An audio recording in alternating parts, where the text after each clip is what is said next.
Olá, tudo bem com vocês? Eu sou o Fernando Prado, sou arte educador. Eu sou Anne Raíssa, sou orientadora socioeducativa. E hoje a gente quer te convidar para conhecer de perto os preparativos e os processos da construção do pastoril aqui da MCTN.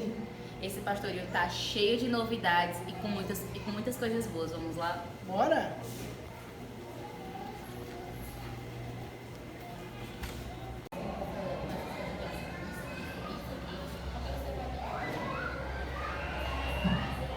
Todo mundo já sabe que a MCT já tem uma história com o pastoril, desde a década de 2000, né, Raíssa? Exatamente. E o pastoril, gente, ele é uma tradição, né, que nós herdamos dos portugueses. Mas a gente abrasileirou essa cultura, né?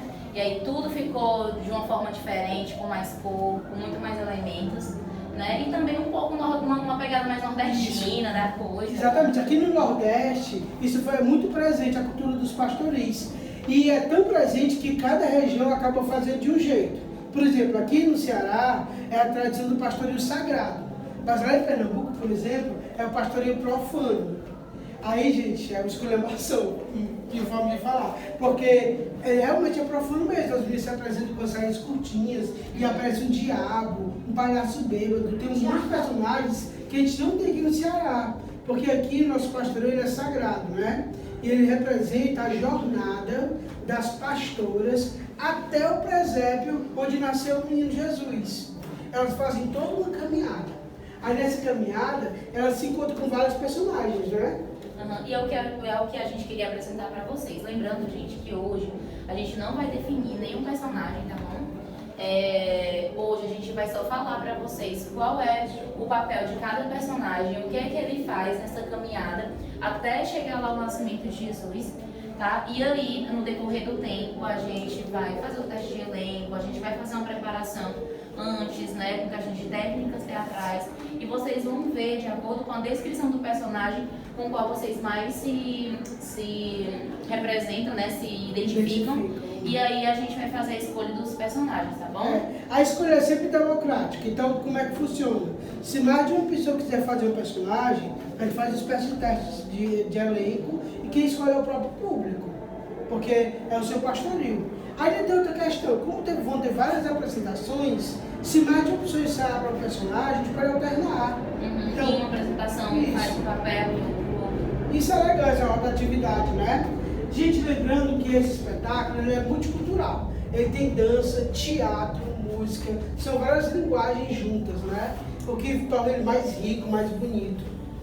Vamos pensar nos personagens que a gente tem, então? O primeiro que a gente vai pensar na Sagrada Família, que é Maria, José e o menino Jesus. A Maria, a gente quer que ela seja mais ou menos uma jovem. A gente não quer colocar uma criança, porque a gente quer dar um significado daquela pessoa que ela vai estar grávida, né? Que ela está grávida, então não faz sentido ser uma criança, né? E nessa turma, por exemplo, todas as meninas, eu acho que com exceção da Laina, poderiam fazer o papel de Maria, né? Porque todas vocês já são adolescentes, são maiores. Pois é. Aí vem o José, que é o seu companheiro, né? Para quem não sabe, o José foi um homem muito correto, que ele recebeu a visita do anjo através de um sonho, que sua noiva na época, que sua noiva iria ter um filho de Deus. Ele achou aquilo muito esquisito, né? Porque como assim o filho de Deus? Mas ele aceitou aquela missão de cuidar do menino Jesus e educá-lo como um pai. Ele adotou Jesus, né? Então na sua fase de criança até adolescência, Jesus ele sabia que era filho de Deus, né? Isso foi descobrindo com o tempo. E José foi que adotou ele e criou ele como se fosse um pai. De fato era o pai dele, né? E José precisou da visita de um anjo, né, gente? Porque naquele período onde Jesus nasceu, as mulheres elas não poderiam jamais engravidar fora do casamento, né? Porque se isso acontecesse, elas eram apedrejadas até a morte, né? Porque era um pecado muito grande que acontecia, que era cometido pelas mulheres, nesse caso, né? E aí fazia parte da cultura local, né? Algo bem cruel. As leis de antigamente eram muito cruéis com as mulheres. E as mulheres eram apedrejadas nas ruas, né? Por isso José precisou ter esse cuidado de ter aquele menino como se fosse seu filho. Além deles, tem o anjo Gabriel. O anjo Gabriel, a gente quer que seja uma pessoa que ela tem um bom domínio da linguagem, né? Que ela consiga se expressar bem, articular bem as palavras e ser um ser leve, não leveza de peso, né? Que seja uma pessoa leve, porque o anjo ele meio que flutua, né? Então é legal que a gente tenha essa característica do anjo. Uma pessoa concentrada. Isso, né? Exatamente. Uma boa concentração, uma boa memória para decorar os textos também.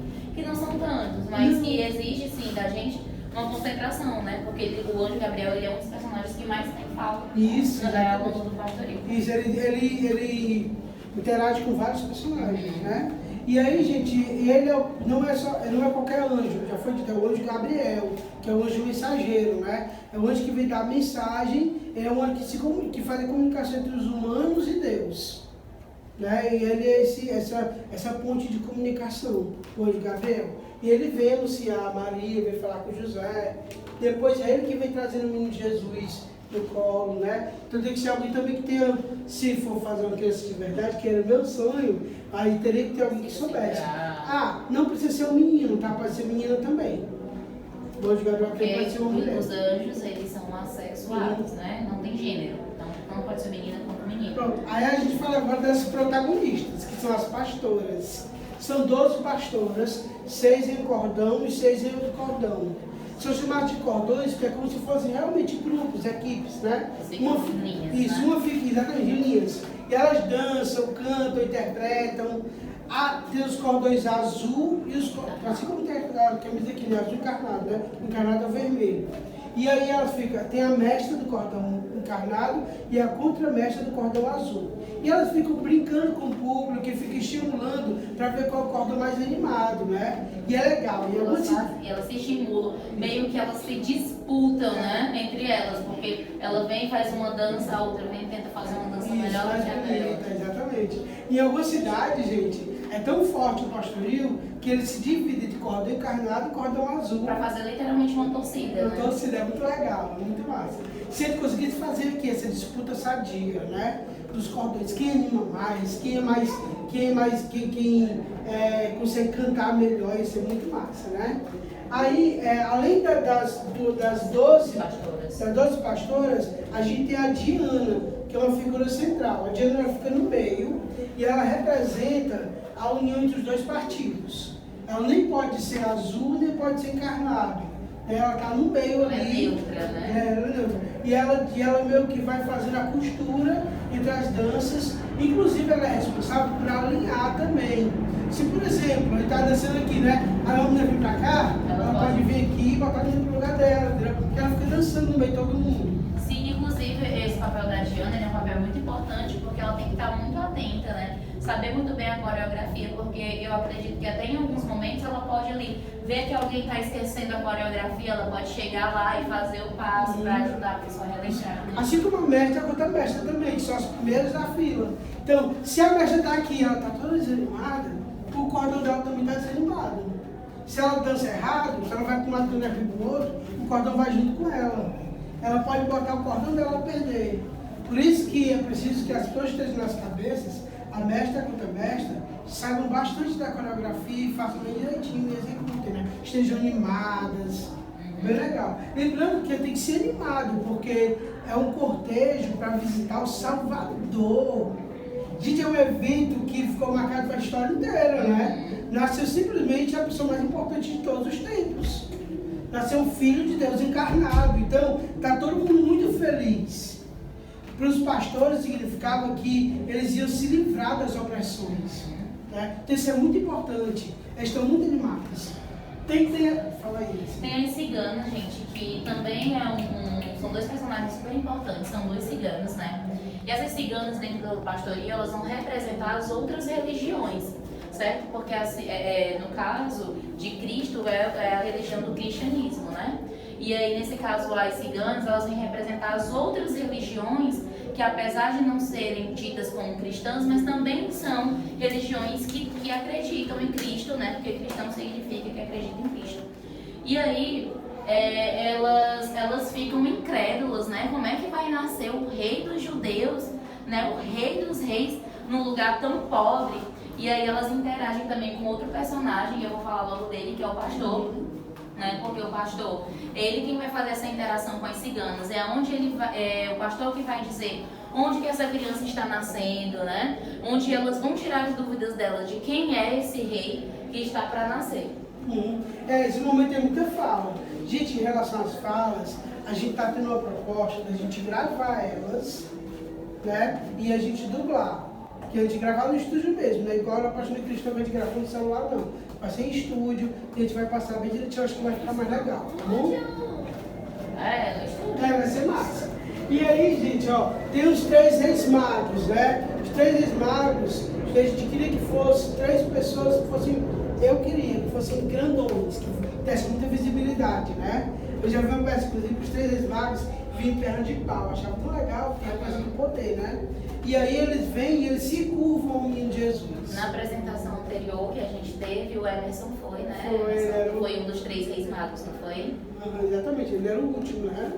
E aí eles vêm, apresentam o presente deles. Todos os personagens têm músicas, que é um musical, né? Todos entram com música e dançam, interpretam, né? E aí, quando eles entram com a música deles, eles se movimentam e cada um apresenta o seu presente. Aí eles vêm, entregam o presente e deixam lá. E vão, à medida que vão chegando os personagens, eles vão compondo a lapinha, o cenário, né? No final tá enorme, cheio de personagens, fica super bonito.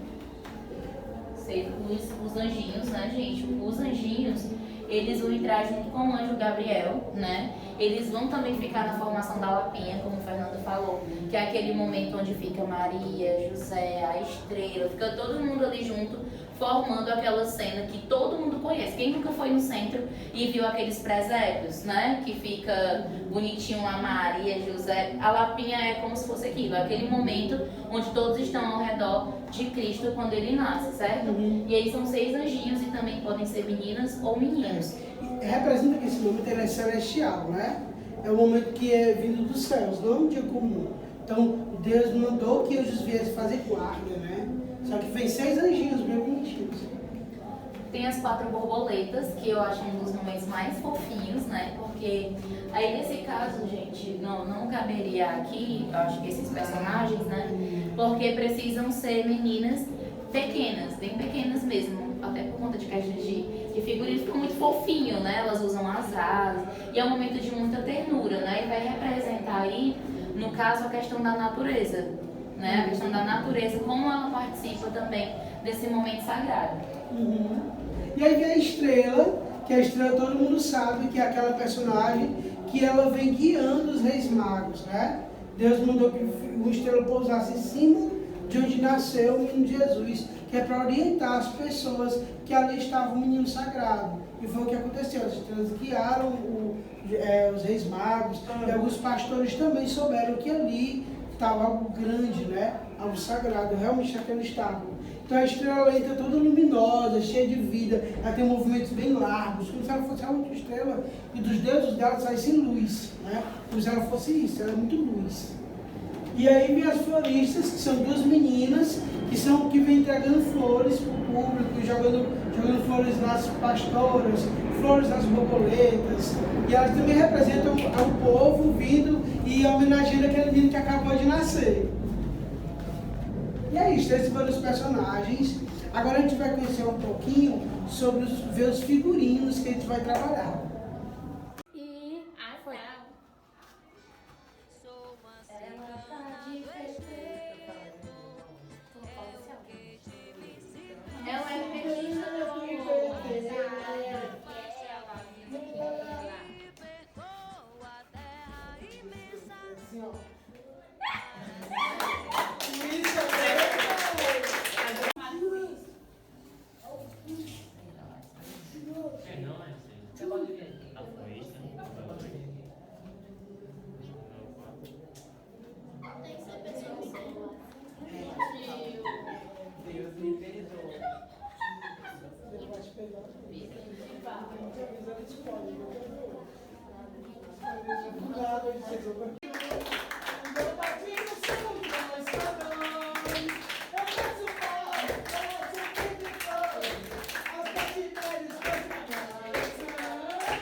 4 meses, hoje está se aproximando de você. Aí ele vai falar: eu te saúdo, ó cheia de graças. Não te assuste.